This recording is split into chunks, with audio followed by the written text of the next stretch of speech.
아이돌 가수인데. 안녕하세요. 화경사주 상담가 선음동입니다. 반갑습니다. 오늘은 해결되고 있지 않은 사건 중에 하나인데요. 구하라 님의 금고 도난 사건이 있었습니다. 이 구하라 금고 도난 사건이라고 그것이 알고 싶다 해서 공개가 된 적이 있는데요. 2020년 1월 14일 자정에 있었던 일입니다. 고 구하라 님이 49제가 끝난 그 시점에 구하라 님의 집에 누군가가 침입을 해서 금고를 가져간 사건인데, 그게 CCTV에 잡혔고 CCTV에 잡힌 인물에 대해서 이 사람이 누구인가, 그게 아직 잡히지 않았고 해결이 안 된 사건입니다. 이 구하라 금고 도난 사건에 관심을 가지게 된 건 며칠 전부터인데, 지금 문제가 좀 일어나고 있는 배우 김수현과 금고 도난 사건의 범인이 김수현이다. 김수현의 그 형인 리얼이라는 영화를 찍은 감독이다. 그런 어떤 기사들을 보게 되고 댓글을 보게 되다 보니까, 전에는 이 구하라 금고 도난 사건, 이 그것이 알고 싶다 이걸 방송을 했을 때는 가수 지코와 굉장히 흡사한 부분이라 해서 이 범인을 지코로 계속 짚고 넘어간 부분들이 있다 보니까, 오늘은 제가 이 구하라 금고 도난 사건 이 날짜와 이 CCTV에 잡힌 이 인물의 이미지를 보고 신점을 통해 바라봤고요.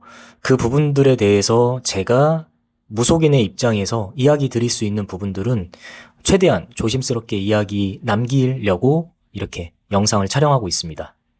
우리가 신점을 볼 때 조상신과 신령님, 소위 이제 신의 공수를 받게 되는 부분들이 있는데, 방울을 흔들다 보면은 그 주파수에 딱 맺힘이 생겨요. 이제 화경을 본다라는 부분들도 귀로 들리기도 하고, 그게 어떤 맛으로 표현되기도 하고, 보이는 것도 있고, 스며 여러 가지 오감의 성질들로 판단되는 해석인데, 신점의 공수로 나온 거는 이 금고를 가져간 범인의 초성, 이 사람의 이름에 나오는 그 초성이 저한테는 공수로 나왔고, 이분은 이름에 이응과 히읗이 들어가는 사람이다. 그게 저한테 귀로 이제 조상신과 맺힘에 있어서 그 통신이라고 하는 부분들에 있어서 이응과 히읗이라는 초성이 맺혔다. 우선은 미리 말씀드리지만, 이게 범인으로 계속 이야기가 나오는 지코, 그리고 배우 김수현, 그 김수현의 형 또 한 분, 그분과는, 저는 이 범인과는 연관성이 없다라고 미리 이야기 드리겠습니다. 제가 본 신점으로 통해 느꼈을 때는 그분들과 이 범인과는 연관성이 없다라는 거를 판단을 하였고요. 미리 이야기를 드릴게요. 그분들과 제가 생각하는 범인의 성질은 다르다. 이응과 히읗인데, 이분은 직업 자체가 우선 연예인은 맞아요. 지금 이 범인의 직업의 성질 자체는 제가 느껴지는 거는 가수인데, 이 가수가 아이돌 가수, 이분의 CCTV에 느껴지는 그 에너지를 계속 느꼈을 때는, 제가 느꼈을 때는 이 사람이 어떤 그룹에서 활동을 하다가 혼자 솔로로 나온 성질의 가수로 저는 확실히 느껴진다.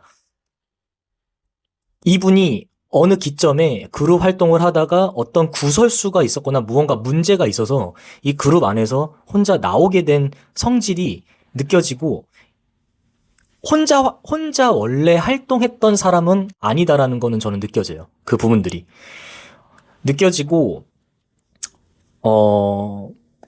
저한테는 이제 귀로 들리는 건 뭐냐면, 한 씨를 찾아라, 한 씨가 알고 있는 사람이다, 이런 소리가 저의 귀 속에 메아리처럼 들리는 부분들도 있어요.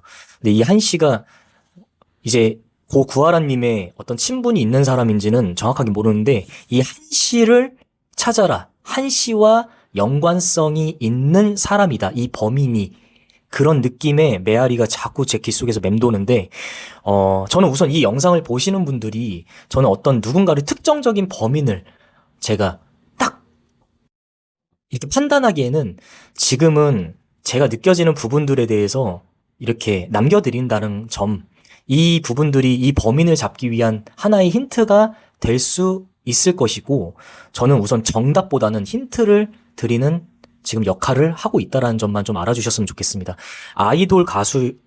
아이돌의 성질의 가수인데, 혼자 원래부터 활동했던 솔로 가수가 아니라 그룹으로 활동하다가 어떤 구설수가 있어서 지금 이 2020년, 2019년, 2020년 이 기점이 무언가 구설수의 성질 때문에 이 사람이 따로 나온 성질의 느낌으로 굉장히 강하다. 저는 그게 굉장히 좀 저한테는 스며들 정도로 강하게 느껴진다. 이 사람의 이 가수의 이름의 이 글자의 성질의 초성이 이응과 히읗이라는 성질이 굉장히 강하게 저한테 스며드는 느낌이 강하고요. 근데 지금 이 CCTV에 느껴진 이 분 자체가 지금의 기점, 이것은 이제 2020년도에 있었던 일인데, 이분을 제가 이제 신점을 통해 바라봤을 때 공수받는 거는 이분이 죽을 사자가 끼는 시기다. 묘로 들어가는 시기다. 안 좋은 시기다. 이 어떤 구설수, 사고수나 죽음, 아니면 여러 가지들이 안 좋은 운의 흐름들이 반복되는 시기가 이 범인에게 느껴지는 흐름이 올해 4년의 흐름이 굉장히 좋지 않은 느낌으로 느껴져요. CCTV에 그 포착된 그 사람의 에너지로만 제가 지금 계속 집중해서 느꼈을 때. 그래서 만약에 이분이 제가 말하는 사람의 성질과 비슷한 그 사람이라면, 범인이라면 그분은 올해 어쨌든 이 사건으로 인해서 무언가 이분이 범인으로 잡힐 수도 있고, 아니면 이 사건의 스트레스나 영향이 계속 내 몸에서 사고수로 넘어가든 어떤 것으로 넘어가든 올해 이 죽을 사자가 끼는 시기예요. 이 범인이 어떤 누군지는 확실히 제가 뭐 어떤 이름과 이 사람 누구다 딱 이렇게 할 수 있는 부분들은 없지만 이 분에게 지금 굉장히 좋지 못한 시점이다. 그래서 만약에 이 범인이 잡히는 시점이라고 한다면 올해가 이분에겐 죽을 사자가 끼는 시기다 보니까 올해 잡힐 수도 있는 흐름이 크다라는 부분들이 있어요. 제가 우선 공수받은 부분들, 신점을 통해 느껴진 부분들은 여기까지 좀 얘기 드릴 수 있고, 이 영상을 남겨드리는 가장 큰 목적은, 우선 전 미제 사건에 관심이 굉장히 많고, 제 무속인의 역할 안에서 해결되지 않는 미제 사건을 저의 영역 안에서 도움 드릴 수 있는 부분들은 도움 드리려고 하는 취지의 영상을 올린다라는 점, 그리고 어쨌든 이 사건도 해결이 돼야 되는 부분들이 있다 보니까 CCTV에 잡힌 사람의 인물은 확실히 잡힌 부분들이 있다 보니까 신점을 통해 바라봤을 때 남겨드릴 수 있는 부분들 이야기 드렸고요. 아까도 얘기 드렸지만 이 에너지의 성질이 지코는 절대 아니고요. 지코는 아니고 이게 무슨 어떤 번인성과 연관성이 있는 일 때문에 이거를 가져갔다 이런 것보다 그 외적인 성질이 좀 강한 것 같아요. 제 기준에는. 우선은 뭐 김수현과 형, 감독, 지코 저는 부정한다 이게 아니라 제가 느꼈을 때는 그들은 이 사건의 범인으로는 저에게는 바뀌다 라고만 좀 참고해 주시면 좋을 것 같고, 이 사건에 관심이 있으신 분들은 제 영상 잘 참고하셔서 한번 판단하셨으면 좋을 것 같습니다.